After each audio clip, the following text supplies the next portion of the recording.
আসসালামু আলাইকুম রহমতুল্লাহি ওয়াবারাকাতুহু। সম্মানিত দর্শক, আজকে যে প্রসঙ্গটি নিয়ে আলোচনা করব, আপনাদের যদি খুব বেশি তাড়া না থাকে, অনুগ্রহ করে এই ভিডিওটি শেষ পর্যন্ত দেখবেন। এবং আমি গত 4-5 বছর ধরে যে ভিডিওগুলো করছি, কখনো কোনো ভিডিও বার্তায় বলিনি যে আমাকে লাইক দিন, কমেন্টস দিন, কিংবা ওই যে একটা বাটন যেন আছে, সেই বাটনে চাপ দিয়ে গ্রাহক হন বা ইত্যাদি ইত্যাদি কোনো কিছু, বা এই ভিডিওটি শেষ পর্যন্ত দেখুন, এই ধরনের কথা কখনো বলিনি।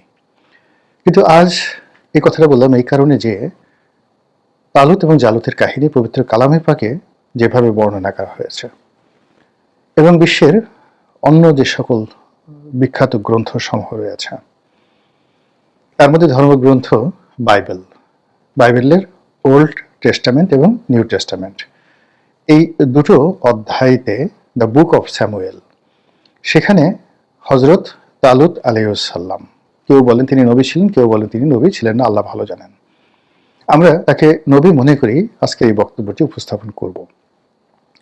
তো তার সম্পর্কে আজকে আমি একটু নতুন করে পড়াশোনা করলাম। এর কারণ হলো যে আমি যে সাপ্তাহিক নিবন্ধ লিখি পত্রপত্রিকায়, ইদানিং কালের কণ্ঠের জন্য লিখছি।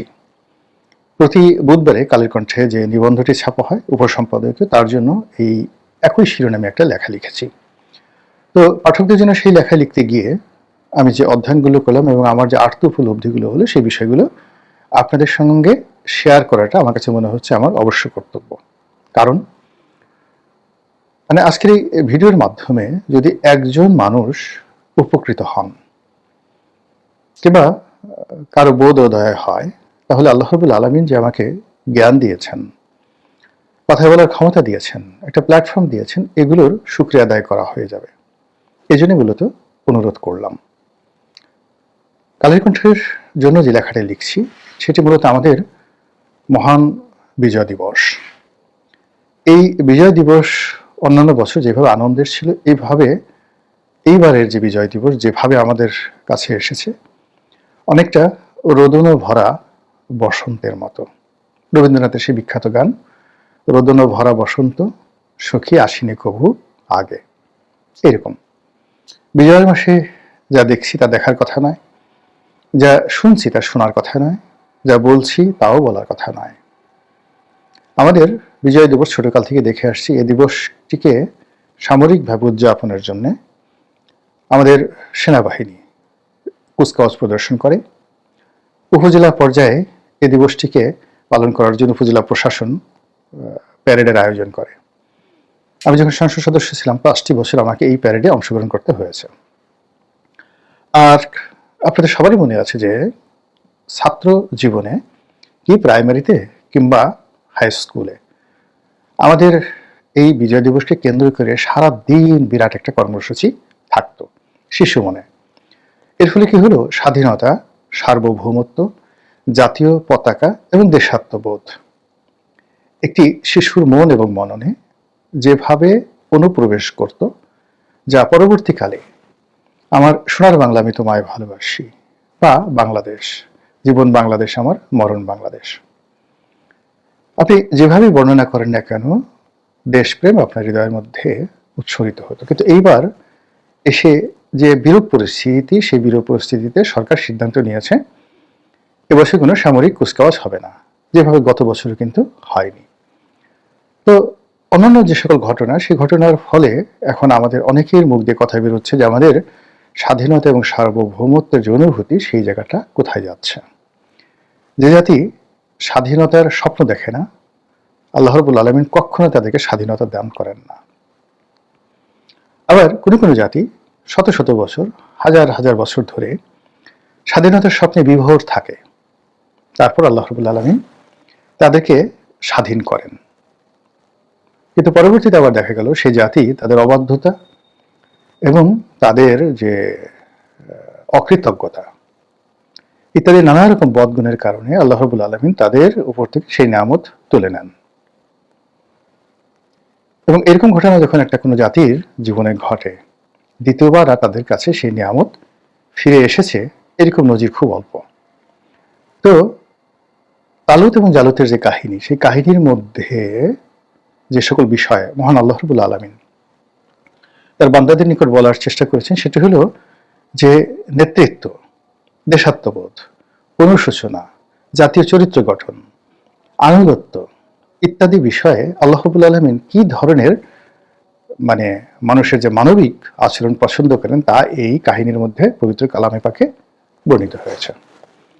তো মূল আলোচনা যাওয়ার আগে খুব সংক্ষেপে আজকের এই আলোচনার প্রেক্ষাপটটা বলে নিই। সেটি হলো, আপনি যদি স্বাধীন হতে চান, স্বাধীনতা উপভোগ করতে চান, তাহলে আপনাকে চিন্তা, চেতনা, মন, মননে একজন স্বাধীন মানুষের গুণাবলী থাকতে হবে। বেয়াদবি, অভদ্রতা, অশ্লীলতা, অশ্রাব্যতা, ধর্মহীনতা, বিচারহীনতা এই বিষয়গুলো যদি আপনার চরিত্রে থাকে, আপনি কখনো স্বাধীন দেশের নাগরিক হতে পারবেন না, স্বাধীনতা আপনার সৌভাগ্যে আসবে না এবং স্বাধীনতা উদযাপন করতে পারবেন না। এখন মূল আলোচনায় আসি। আজকে যে ইসরায়েল, জেরুজালেম, নাবলুস কিংবা ধরুন হাইফা, যে অঞ্চলগুলোর নাম শুনেন বা প্রাচীন জমানাতে যেগুলোকে মাদায়েন বলা হতো, তো পুরো এলাকাতে একটা বিশাল সাম্রাজ্য আল্লাহ রাব্বুল আলামিন বনী ইসরায়েলদেরকে অর্থাৎ ইহুদিদেরকে দিয়েছিলেন। তো এই জাতির গোষ্ঠীকে হেদায়েতের জন্য আল্লাহ রাব্বুল আলামিন যত নিয়ামত রয়েছে, ধন সম্পদ, অর্থ, বীর্য, ক্ষমতা, নেতা, নবী, উলি, আল্লাহ, গাউস, কুতুব বেশুমার, পৃথিবীর কোনো জাতিকে এত সম্মান দেয়নি। কিন্তু এই জাতিটি বারবারই আল্লাহর অবাধ্য হয়েছে, নিয়ামতকে অস্বীকার করেছে এবং পাপ কার্যে লিপ্ত হয়েছে। আমি যে সময়টির কথা বলছি সেটি হলো খ্রিস্টের জন্মের 1000 বছর আগে, মানে আজ থেকে ধরুন 3000 বছর আগের ঘটনা। আর সেই সময়টি হলো হযরত মুসা আলাইহিস সালাম যখন এই জমিনে ছিলেন, তাওরাতের যুগ, তার থেকে আনুমানিক 300 বছর পরের ঘটনা। আপনারা জানেন যে বনী ইসরায়েলের মধ্যে যে 12টি জাতি ছিল, তো এই 12টি জাতি মূলত তৎকালীন যে সভ্য দুনিয়া তারা শাসন করত, কখনো ঐক্যবদ্ধভাবে, কখনো আলাদা আলাদাভাবে। তো জেরুজালেম কেন্দ্রিক তাদের যে বিশাল সাম্রাজ্য গড়ে উঠেছিল, সেই সাম্রাজ্য বহুবার ধূলিসাৎ হয়েছে। তো এই ধূলিসাৎ হতে হতে যে সময়ের কথা বলছি, আজ থেকে 3000 বছর পূর্বে, তারা একেবারে একটা গৃহযুদ্ধের মধ্যে চলে গেল। তারা নিজেরা গন্ডগোল করে কি করলো, তাদের একটা গোত্রকে একেবারে রীতিমতো যাকে বলা হয় নিষিদ্ধ করে দিল। একটা গোত্রকে নিষিদ্ধ করে দেওয়ার পরে সেই গোত্রটির নাম কি, তারা কারা কারা আসে, মানে আমাদের সমাজে যদি এখন আপনি কাউকে অশ্রুত হিসেবে সুন্দরবনে পাঠিয়ে দেন বা পাহাড়ে পাঠিয়ে দেন, একটা উপজাতি হিসেবে, ওইরকম তাদের ভাই ব্রাদার, অর্থাৎ বনী ইসরায়েলের যে 12টি জাতি মিশর থেকে বেরিয়ে এসেছিল, বা বনী ইসরায়েলের যে 12টি ভাই 12টি সম্প্রদায় তৈরি করেছিল, তার মধ্যে একটি সম্প্রদায়কে, মানে যেটাকে বলা হয় বেঞ্জামিন গোত্র, নামটা মনে রাখেন। এই যে বেঞ্জামিন নেতানিয়াহু, এই নামটি ছিল বেঞ্জামিন গোত্র। তো এই বেঞ্জামিন গোত্রটা তখন সবচেয়ে অবহেলিত, এবং তারা যে কোথায় ছিল একমাত্র আল্লাহ রাব্বুল আলামিন ছাড়া জানতো না। বাকি যে 11টি গোত্র, তারা আবার পরস্পর মারামারি কাটাকাটি করে এমন অবস্থা হয়ে গেল যে তাদের রাষ্ট্র ব্যবস্থা ভেঙে পড়লো, সমাজ ব্যবস্থা ভেঙে পড়লো, তারা দুর্বল হয়ে গেল, অসহায় হয়ে গেল। ঠিক এই সময়টিতে পার্শ্ববর্তী একটি রাষ্ট্র, সেই রাষ্ট্রের প্রধানের নাম হলো জালুত। আমরা যাকে ডাকাত জালুত হিসেবে জানি, মূলত হি ওয়াজ এ কিং। তিনি এই বনী ইসরায়েল জাতিকে আক্রমণ করা শুরু করলেন, অর্থাৎ আজকের জেরুজালেম এবং পুরো জেরুজালেম সংক্রান্ত যে সমস্ত আশেপাশে এলাকা, অর্থাৎ কুয়েত থেকে শুরু করে কাতার, দাম্মাম, দাহারান, এরপরে ইরাকের বেশ কিছু একটা অংশ, জর্ডান, পশ্চিম তীর, ফুরাত, এই পুরো অঞ্চলটাই তাদের অধীন ছিল মিশর ছাড়া।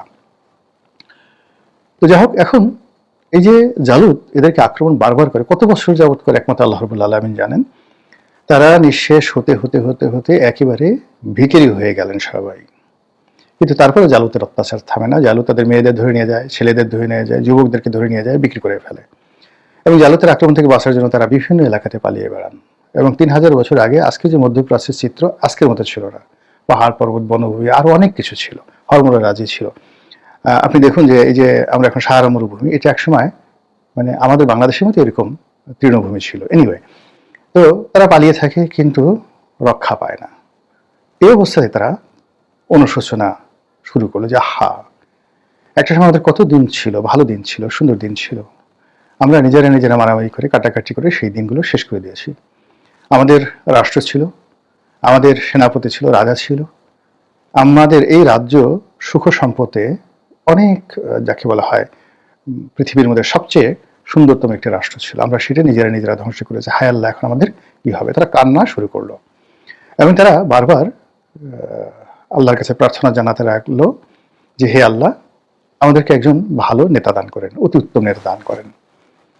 তো যেহেতু তারা 11টি গোত্র, পরস্পরের মধ্যে দ্বন্দ্ব সংঘাত চলছিল, কিন্তু নিজেরা তারা সিদ্ধান্ত নিতে পারছিল না যে who could be the leader of the community, যার অধীনে আমরা একত্র হতে পারি, রাষ্ট্র গঠন করতে পারি এবং জালুতের বিরুদ্ধে যুদ্ধ করতে পারি। তখন তারা সেই যুগের সবচেয়ে মশহুর সম্মানিত ব্যক্তি এবং তিনি আল্লাহর একজন নবী ছিলেন, হযরত শামুয়েল আলাইহিস সালাম, তার কাছে গেল। বনী ইসরাইলরা, তাদের সকল নেতা, তারা গিয়ে বলল যে আপনি আল্লাহর কাছে দোয়া করুন এবং আল্লাহর কাছ থেকে আমাদের একজন নেতা এনে দিন। কে আমাদের মধ্যে উপযুক্ত নেতা? শুধু আল্লাহর পক্ষ থেকে তার নামটি বলে দেন, আমরা তার অধীন যুদ্ধ করব এবং ঐক্যবদ্ধভাবে এটা রাষ্ট্র গঠন করব। হযরত শামুয়েল আলাইহিস সালাম তিনি আল্লাহর কাছে দোয়া করলেন এবং আল্লাহ রাব্বুল আলামিন যার নাম বললেন তার নাম হযরত তালুত আলাইহিস সালাম। এবং ওই যে বনী ইসরাইলের 12টি গোত্রের মধ্যে যে বেঞ্জামিন যে গোত্রটি, যাকে সবাই মিলে তাড়িয়ে দিয়েছিল, যে কিনা একেবারে রাষ্ট্রের কোনো একটা জায়গাতে তারা গিয়ে পালিয়েছিল, ঠিক সেই গোত্রের 20-22 বছরের এক যুবক তালুত, আল্লাহর পক্ষ থেকে হুকুম আসলো যে তালুত এখন তোমাদের নেতা হবেন। বনী ইসরাইলরা সব হায় হায় করে উঠলো, হায় আল্লাহ, এটি কি ধরনের কথা? আমাদের এত ক্ষমতা, এত টাকা, এত সৌন্দর্য, সামরিক জ্ঞান, এত ঐতিহ্য, সবকিছু বাদ দিয়ে আমাদের মধ্যে কাউকে পছন্দ হলো না। আর আল্লাহ কি না এইরকম যাকে বলে আমরা যাকে নিষিদ্ধ ঘোষণা করেছি, তার মধ্য থেকে তাও আবার এমন যুবক যে কিনা লিকলিকে লম্বা। হযরত তালুত খুব লম্বা ছিলেন, ভগ্ন স্বাস্থ্য, দুর্বল স্বাস্থ্য, তার কোনো সামরিক জ্ঞান ছিল না, টাকা পয়সা তো ছিলই না, একেবারে গরিব। আপনি বুঝতে পারেন ব্যাপারটা, তাকে আমরা কি করে নেতা মানি? তো হযরত শামুয়েল আলাইহিস সালামকে নেতারা বললেন যে হে, আপনি আল্লাহর কাছে আবার একটু প্রার্থনা করুন, তিনি যেন ওকে বাদ দিয়ে আমাদের এই যে 11টি গোত্র আছে, এই গোত্রের মধ্যে থেকে যে কোনো একজনকে মনোনয়ন দেন।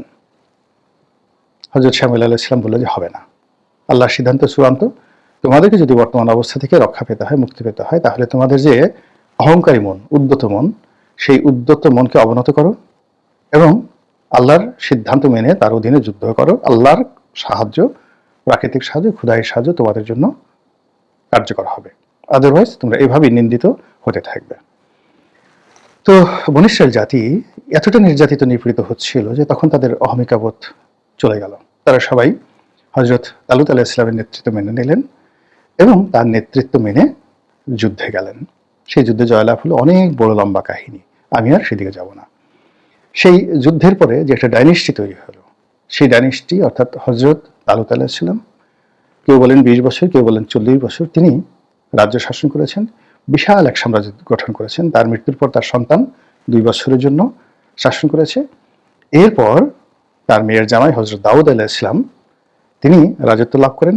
আর হযরত দাউদ আলাইহিস সালামের পর হযরত সুলাইমান আলাইহিস সালাম যে রাজত্ব তিনি লাভ করেন, কিং সলোমন রূপে সারা দুনিয়াতে মশহুর। আর এই সকল কাহিনী কোরআনে বর্ণিত রয়েছে, সকল যাকে বলা হয় ধর্মগ্রন্থে বর্ণিত রয়েছে। তো এই যে একটা বিশাল সাম্রাজ্য পৃথিবীর বুকে তারা গড়ে তুললেন, ফলে বনী ইসরাইল জাতিকে বহু বছর আর কোনো দুর্ভোগ দুর্দশা পোহাতে হয়নি। তো এই যে তালুত এবং জালুতের যে কাহিনী, সেই কাহিনী যদি আপনি আমি স্মরণ করি আজকের এই বিজয়ের মাসে, তাহলে প্রথমত আমাদের অহংবোধ দূর করতে হবে। মহান আল্লাহ রাব্বুল আলামিন আমাদেরকে যে 1971 সনে মহান মুক্তিযুদ্ধের মাধ্যমে স্বাধীনতা, সার্বভৌমত্ব দিয়েছেন, আল্লাহর এই নিয়ামতের প্রতি আমাদের শুকরগুজার করতে হবে। যে নিয়ামতের ব্যাপারে শুকরগুজার হওয়ার জন্য আল্লাহ রাব্বুল আলামিন আল্লাহর রাসূলের মাধ্যমে আমাদেরকে নির্দেশ দিয়েছেন। আসসালামু আলাইকুম রাহমাতুল্লাহি ওয়া বারাকাতুহু। সম্মানিত দর্শক, ডাকসুর বর্তমান ভিপি জনাব সাদিক কাইয়ুম, তাকে নিয়ে মূলত আজকের এই ভিডিওটি। আর এটি তৈরি করার জন্য আমি অনুপ্রাণিত হলাম মূলত তার একটি ভাষণ শোনার পর। জনাব ওসমান হাদি তিনি আহত হওয়ার পর ডাকসুর পক্ষ থেকে স্বরাষ্ট্র মন্ত্রণালয় ঘেরাওয়ের একটা কর্মসূচি জনাব সাদেক কাইম ঘোষণা করেন এবং সেই কর্মসূচি পালন করতে গিয়ে তিনি সেই মিছিল সহকারে সচিবালয়ের দিকে যান। এবং যেহেতু এখন জামাতের খুব সুসময় এবং তিনি জামাতের ভবিষ্যৎ নেতা, ডাকসুর বর্তমান ভিপি, ফলে নজিরবিহীনভাবে সেই মিছিল থেকে তাকে স্বরাষ্ট্র মন্ত্রণালয়ে নিয়ে যাওয়া হয়। স্বরাষ্ট্র উপদেষ্টার সঙ্গে তার বৈঠক হয়। বৈঠকের পরে জনাব সাদিক তিনি একটি সংবাদ সম্মেলন করেন এবং সেই সংবাদ সম্মেলনে স্বরাষ্ট্র উপদেষ্টাকে পাশে দাঁড় করিয়ে তিনি তার পদত্যাগ দাবি করেন। এবং তিনি যখন এই কথাগুলো বলছিলেন, তিনি ছিলেন নির্লিপ্ত, তিনি ছিলেন ভয়হীন। আর তার পাশে যিনি দাঁড়ানো ছিলেন স্বরাষ্ট্র উপদেষ্টা, সেই ভদ্রলোক ছিলেন অসহায়, দুর্বল, তৃষ্ণার্ত, ভীত এবং সন্ত্রস্ত। তো এই দৃশ্য দেখে আমার কাছে মনে হলো যে জনাব সাদিক কায়েম সম্পর্কে কিছু অ্যানালাইসিস করা দরকার। তিনি সম্ভবত বয়সে আমার যে সন্তান, জ্যেষ্ঠ সন্তান, তার চেয়ে ছোট হবেন। আমার বড় ছেলের চাইতেও তার বয়স অনেক কম হবে। আমি যারা এই প্রজন্মের তরুণ নেতৃত্ব আছেন, জুলাই আগস্ট বিপ্লবের পরে যারা নেতা হয়েছেন, তারা সবাই মোরালেছে আমার সন্তানের বয়সী বা সন্তানের চেয়ে ছোট। ফলে আমি আসলে কখনোই তাদেরকে নিয়ে কোনো নেতিবাচক কথা বলিনি, আগামীতেও বলবো না। সাদিক কায়েম সম্পর্কে আমি কোনো কথা বলিনি। দিস দ্য ফার্স্ট টাইম, এই প্রথম কথা বলবো। কাজে আমি সতর্ক থাকবো যেন আমার কোনো বক্তব্য দ্বারা ব্যক্তিগতভাবে তিনি আহত না হন। এটির মূল কারণ হলো যে তাদের তারুণ্য, সেই তারুণ্যের অনেকগুলো সম্ভাবনা আছে আগামীতে এই দেশকে এগিয়ে নেওয়ার জন্য। হয়তো তাদের দৃষ্টিভঙ্গি, তাদের চালচলন, তাদের জীবনের গতি, তাদের কথাবার্তা নিয়ে আপনার আপত্তি থাকতে পারে, কিন্তু তাদের ইতিবাচক দিকগুলো নিয়ে যদি আলাপ আলোচনা করেন এবং খুব সুকৌশলে তাদের সমালোচনা করেন, তাহলে হয়তো তাদের সেই অগ্রযাত্রা দেশ এবং জাতির কল্যাণের জন্য অব্যাহত থাকবে। আদারওয়াইজ কেবলমাত্র নেতিবাচক সমালোচনার কারণে অনেক সম্ভাবনা নষ্ট হয়ে যায়। আমার জীবনের যখন ক্যারিয়ার শুরু হলো, মানে আমার পেশাগত জীবন শুরু হলো, নতুন ব্যবসা শুরু করেছি, তখন বিমান বাহিনীর একজন প্রধান, তখন এয়ার কমোডর প্রধান বা উপপ্রধান এরকম পদ পদবি ছিল, ভদ্রলোক সম্ভবত এয়ার কমোডর ছিলেন, ব্রিগেডিয়ার পদমর্যাদার। তো তিনি একটা মাল্টিন্যাশনাল কোম্পানিতে বাংলাদেশের প্রধান ছিলেন, সিইও। আমি ভদ্রলোকের সঙ্গে দেখা করলাম, তার কোম্পানির সাথে আমাদের একটা ব্যবসা বাণিজ্যর যে প্রস্তাবনা সেটা নিয়ে। তো ভদ্রলোক আমার কথা শুনলেন এবং তখন মানে তার সঙ্গে দেখা করতে পারাটাই সম্ভবত air commodore mister Azhar, still I could remember his name, air commodore Azhar. তো তিনি হংকংয়ের একটি কোম্পানি, শিপিং কোম্পানি, সেই কোম্পানির সিইও ছিলেন। তো তার সঙ্গে আমার দেখা হলো, আমি অনেকক্ষণ কথাবার্তা বললাম এবং এতটা কৃতজ্ঞ ছিলাম যে ভদ্রলোক গোগ্রাসে তিনি আমার কথা শুনছিলেন। তো প্রায় 1 ঘন্টা যাবত আমি বকর বকর করতেই থাকলাম, তিনি শুনলেন এবং মুচকি মুচকি হাসলেন। তো একটা সময় বললাম যে স্যার, আমার কি কোনো ভুল হয়েছে, আপনি হাসছেন কেন? তো তিনি তখন আমাকে বললেন যে মাই বয়, এটা 91 বা 92 সালের ঘটনা। তো উনি বললেন যে মাই বয়, ইউ আর এ ম্যাজিক বয়। আমি তোমার মুখের যে মুচকি হাসি দিয়ে কথা বলার যে ধরন, এটা খুব এনজয় করছিলাম। তোমাকে বলি যে আমি তোমাকে আসলে কাজটা দিতে পারবো না, এই কথা যদি আমি প্রথমে বলে দিতাম বা আমার ক্ষমতা নেই, তাহলে তুমি হয়তো কথা বলতে পারতে না। এই জন্য তোমার কথাগুলো আমি শুনছিলাম। আমি তোমাকে একটা কথা বলতে চাই যে জীবনের কোনো মুহূর্তে, কোনো অবস্থাতেই তোমার যে এই যে স্মাইলিং ফেস, হেসে হেসে কথা বলার যে ধরন এবং প্রকৃতি, এটা তুমি বন্ধ করো না। পৃথিবীর কোনো শক্তি তোমাকে কখনো স্টপ করতে পারবে না। ঠিক এই কথাটি উনি আমাকে বলেছিলেন। এরপরে তিনি আমাকে সম্মান জানিয়ে চেয়ার থেকে দাঁড়িয়ে আমাকে বিদায় জানালেন এবং ওটা আমার জীবনের, এত বড় একজন মানুষের কাছ থেকে জীবনের প্রথম এই মাত্রার সম্মান। তো এরকম আরো বহু মানুষের কাছ থেকে সম্মান পেয়েছি এবং সম্মান যখন আমি পেয়েছি তখন আমার কাছে মনে হয়নি যে আজকে আমার জীবনের যে বাস্তব অবস্থা এরকম আমার জীবনে আসতে পারে। কিন্তু ওই যে বড় মানুষগুলো, তারা কিন্তু আমাকে ওই সময়টিতে ইতিবাচক কথাগুলো বলেছিলেন বলেই আমি অনেক কাজ করার সুযোগ পেয়েছি, সাহস পেয়েছি। এই কারণে তরুণ সম্প্রদায়ের প্রতি আমি সবসময় খুব যাকে বলা হয় আবেগপ্রবণ থাকি এবং তরুণরা যেন আমার দ্বারা আহত না হন সেই ব্যাপারে সর্বোচ্চ চেষ্টা করতে থাকি। সাদিক কায়েম ভিপি হয়েছেন, ডাকসু ভিপি হয়েছেন। আমি যেহেতু কখনো ভিপি হতে পারিনি, তো ভিপি হলে কেমন লাগে, তারপরে ভিপিদের কি হয় ইত্যাদি বিষয়গুলো আমি ওইভাবে বলতে পারবো না।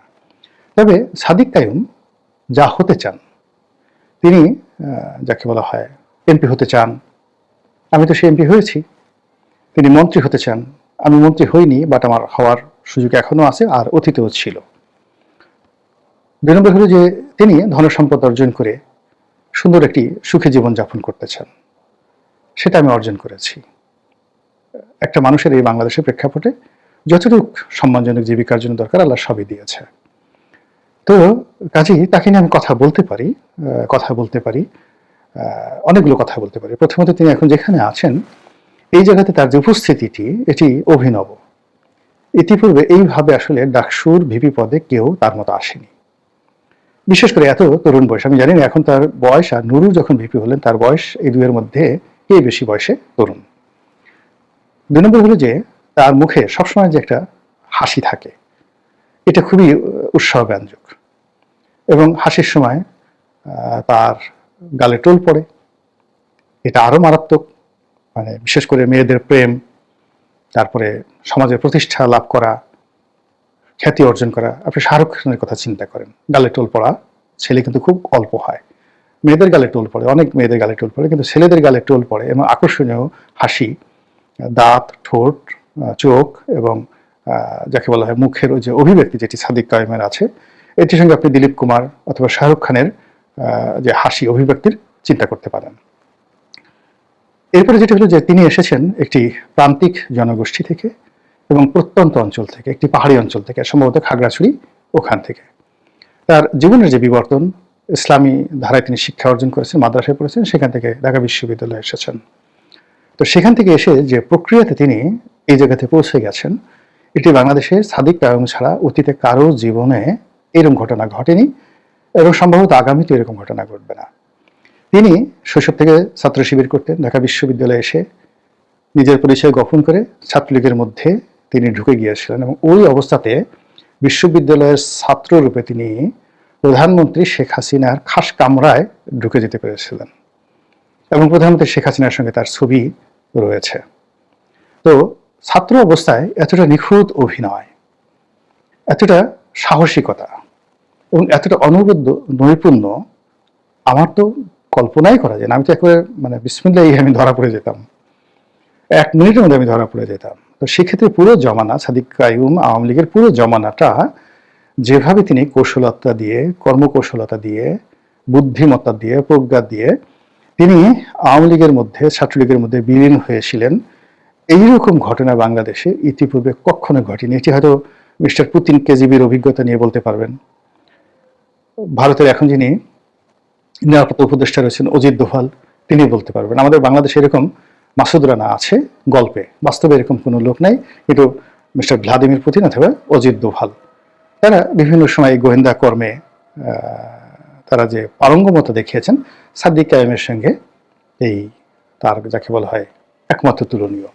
এবং সে যে অল্প বয়সে আপনি দেখুন সে ডাকসুর মতো জায়গাতে বসেছেন এবং আজকে ঠিক যেইভাবে তিনি একেবারে 180 ডিগ্রি অ্যাঙ্গেলে চোখ দুটো গোল গোল করে স্বরাষ্ট্র উপদেষ্টার সামনে দাঁড়িয়ে মুখের উপর তাকে যে কথা বললেন, এটা তার সেই নজরুলের কবিতার মতো, এক হাতে বাঁকা বাঁশের বাঁশুরি, আরেক হাতে রণতুর্য, ঠিক সেই রকম।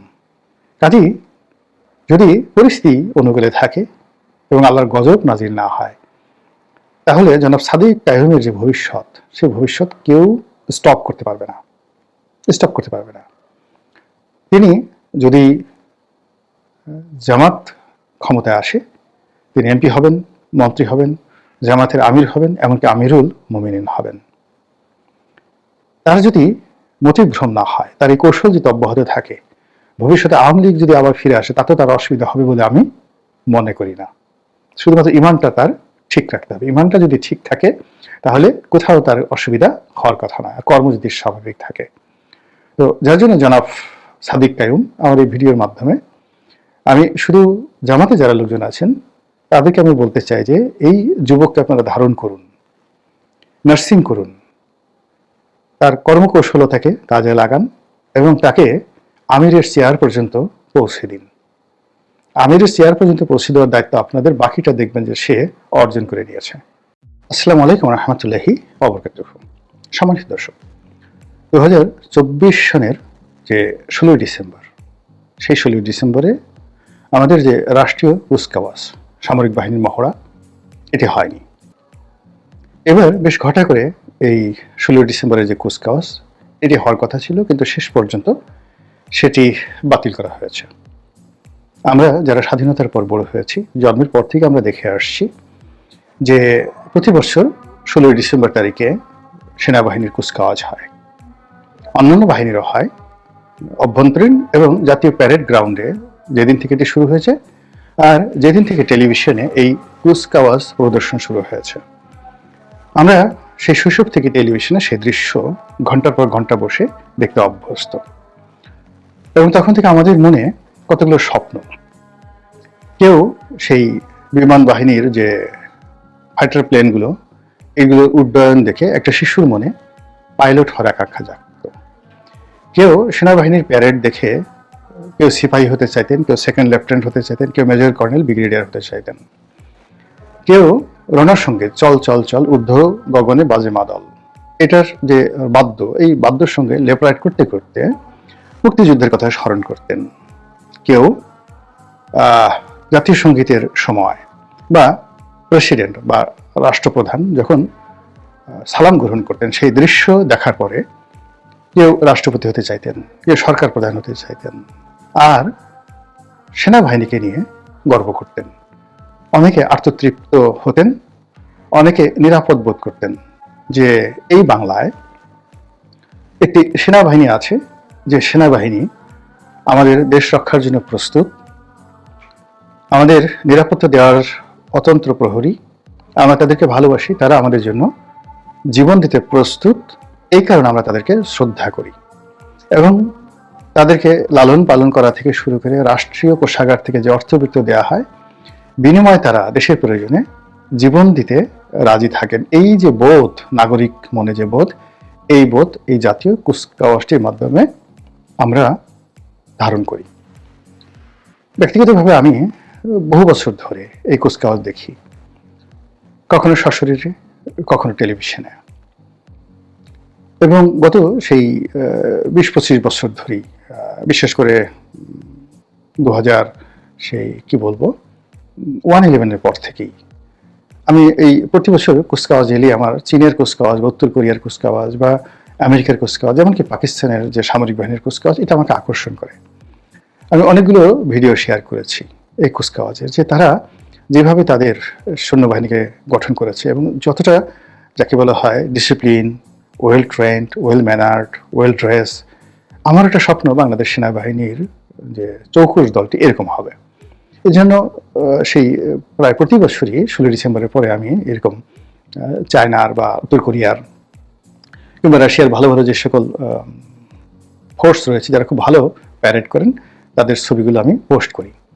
এই কারণ হলো সাম্প্রতিক সময় আমরা দেখতে পেয়েছি যে আমাদের সেনাবাহিনীর মধ্য থেকে কতগুলো জিনিস উঠে গেছে। যেমন আগে সেনাবাহিনীকে সবাই বাধ্যতামূলকভাবে বেল্ট পরতে হতো। কোনো সেনা কর্মকর্তা তাদের বিরাট একটা ভুঁড়ি থাকবে, তাদের পশ্চাৎ দেশে কয়েক কেজি মাংস থাকবে, থল থল করে সেগুলো নৌতে থাকবে। এ দৃশ্য আমরা এরশাদ জামানাতে দেখিনি। তখন পর্যন্ত মানে সেনাবাহিনীর মধ্যে একটা প্রফেশনাল, যাকে বলা হয়, একটা ফিলিংস ছিল, অ্যাটিটিউড ছিল, আর্ট ছিল। ধীরে ধীরে সেই আমাদের রাজনৈতিক শক্তিগুলো সেনাবাহিনীকে নিশ্চল করার জন্যে, তাদের আনুগত্য লাভের জন্যে, তাদেরকে লোভী বানানোর জন্য নানা রকম সুযোগ সুবিধা দিয়ে মূলত সেনাবাহিনীর যে দক্ষতা এবং তাদের যে ইফেক্টিভনেস, যেটা পুরো 70-এর দশকে আর 80-এর দশকে ছিল, এই 20 বছর ছিল, 91 থেকে এটা ধীরে ধীরে ধীরে ধীরে পলিটিসাইজ হওয়া শুরু করে। আর এই পলিটিক্সের সাথে সাথে তাদের ড্রেস কোড, তাদের পোশাক, তাদের বেল্ট, তাদের শরীরের মেদ জমা, এই জিনিসগুলো জমতে থাকে। এটা আমি সবসময়ই আমার কাছে মনে হয়েছে যে না, মিলিটারিকে আসলে মিলিটারির মতোই রাখা উচিত।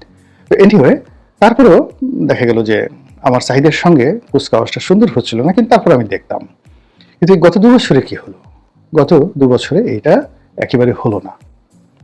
এর ফলে কি হলো, এই 2 বছরের যে সকল আমাদের মানুষ যাদের বয়স 15 বছরের নিচে, তাদের কাছে সেনাবাহিনীর কোনো রূপরেখা, সেনাবাহিনীর কোনো ভিশন, কোনো মিশন, এটা স্বপ্ন আকারে প্রতিফলিত হলো না।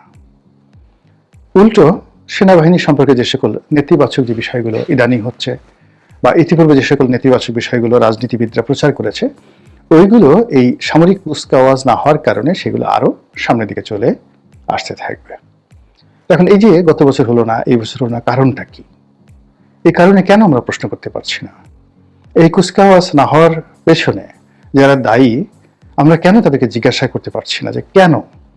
যে বাহিনীটি দেশের নিরাপত্তা বিধান করবে, সেই বাহিনীটি প্যারেড গ্রাউন্ডে এসে এমন কি ঘটছে বাংলাদেশে যে কারণে তারা লেফট রাইট করতে পারবে না? যে বাহিনী সারা বাংলাদেশের টেকনাফ থেকে তেঁতুলিয়া পর্যন্ত আইন শৃঙ্খলা রক্ষা করছে উইথ ম্যাজিস্ট্রেসি পাওয়ার, তারা তাদের নিজস্ব বলয়ের মধ্যে তারা কুচকাওয়াজ করতে পারবে না কেন? হোয়াই? কি হয়েছে? এই বিষয়গুলো নিয়ে আসলে আমরা অনেকে আলোচনা করছি, খোলামেলা আলোচনা করছি না, অথচ আমরা কিন্তু মারাত্মক ক্ষতির সম্মুখীন হচ্ছি। দেশ, জাতি, সেনাবাহিনী, সরকার, রাষ্ট্র, জনগণ সবাই। এটা কোনো সাধারণ বিষয় নয়। একটি দেশের সেনাবাহিনী এতটা গুরুত্বপূর্ণ যে সেনাবাহিনী না থাকলে আসলে দেশ থাকে না, কখনো দেশ থাকে না। সেনাবাহিনী আমাদের লাগবেই, তারপরে পুলিশ বাহিনী আমাদের লাগবে। পুলিশ এবং সেনাবাহিনী ছাড়া একটা দেশ কোনো অবস্থাতে চলে না। তো সেই সেনাবাহিনীর এত বড় একটা গুরুত্বপূর্ণ অনুষ্ঠান হচ্ছে না, এবং এটাকে অনুকরণ করে সারা বাংলাদেশের যে জেলা, উপজেলা, ইউনিয়ন, স্কুল, কলেজগুলোতে যে অনুষ্ঠানগুলো হতো সেগুলো এবার হচ্ছে না। তবু আমরা কেন প্রশ্ন করছি না? আমাদের পত্রপত্রিকাগুলো কেন ব্যানার, হেডলাইনে সরকারকে প্রশ্ন করছে না? কেন রাষ্ট্রের পক্ষ থেকে যে সকল ভয়েস রয়েছে, ভোকাল রয়েছে, তারা প্রশ্ন করছে না? অন্তর্নিহিত কারণটা কি? কেউ করছে না। আমাদের প্রথম আলো, আমাদের ডেইলি স্টার, তারা এত কিছু নিয়ে তারা লম্ফজম্প করেন, এত নীতি নৈতিকতা শেখান, এত সাহস, এত শক্তি, কিন্তু এই একটা স্পর্শকাতর বিষয় কেন তারা জনমত গঠন করতে পারেন না? কেন এই সিদ্ধান্ত নিয়ে তারা একটা জরিপ করতে পারেন না? তারা ডক্টর মোহাম্মদ ইউনূসের 70% জনপ্রিয়তা বের করে ফেলেন। শেখ হাসিনার জনপ্রিয়তা কতটুকু আছে, খালেদা জিয়ার কতটুকু আছে, তারেক রহমান সাহেব প্রধানমন্ত্রী হতে পারবেন না, এই বিষয়গুলি নিয়ে জনমত তৈরি করেন ঘুড়ু লাগানোর জন্য। কিন্তু এই দেশমাতৃকার স্বাধীনতার সার্বভৌমত্ব রক্ষা করার জন্য যে এরকম একটা জরিপ দরকার, যে এই বছর 2025 সনের যে কুচকাওয়াজ হবে না, এই বিষয়ে আপনার মতামত কি? কে দায়ী? কি মনে করেন আপনি? এই ধরনের একটা জরিপ হতে পারতো না? হচ্ছে না। আমরা সামাজিক মাধ্যমে নানা রকমের নানা কথাবার্তা বলি, কেউ কিন্তু এই কথাগুলো বলছে না। ফলে সেই বোধ থেকে আসলে বলা। যেহেতু আমাদের রাষ্ট্রপতি জনাব শাহাবুদ্দিন চুপ্পু এদেশের সেনাবাহিনীর এবং রাষ্ট্রের সর্বাধিনায়ক, রাষ্ট্রপ্রধান, এবং এই যে প্যারেডটি হয় এটিকে তাকে কেন্দ্র করে, তো তিনি সে অনুষ্ঠানে থাকবেন, স্যালুট গ্রহণ করবেন, এটাই রেওয়াজ। এবং এটা নিশ্চিদ্রভাবে এই নিরাপত্তা দেবে সেনাপ্রধান থেকে শুরু করে সেনা কর্তৃপক্ষ। গত 2 বছর ধরে এই জিনিসটা, গত বছর হয়নি, এবছর হবে না। রাষ্ট্রপতির বক্তব্য কি? তারপর সেনাপ্রধানের বক্তব্য কি? আগামী দিনগুলোতে এগুলো নিয়ে যখন প্রশ্ন উঠবে, এই দুজন লোক কি বলবেন? আমরা যে সকল কথাবার্তা শুনছি আড়ালে আবডালে, সেগুলো তো আসলে বলার নয়, লিখারও নয়। কিন্তু যখন এগুলো নিয়ে প্রশ্ন আসবে, তখন তো এই দুজন গুরুত্বপূর্ণ ব্যক্তি, রাষ্ট্রপতি এবং সেনাপ্রধান, তাদেরকে জবাবদিহি করতেই হবে।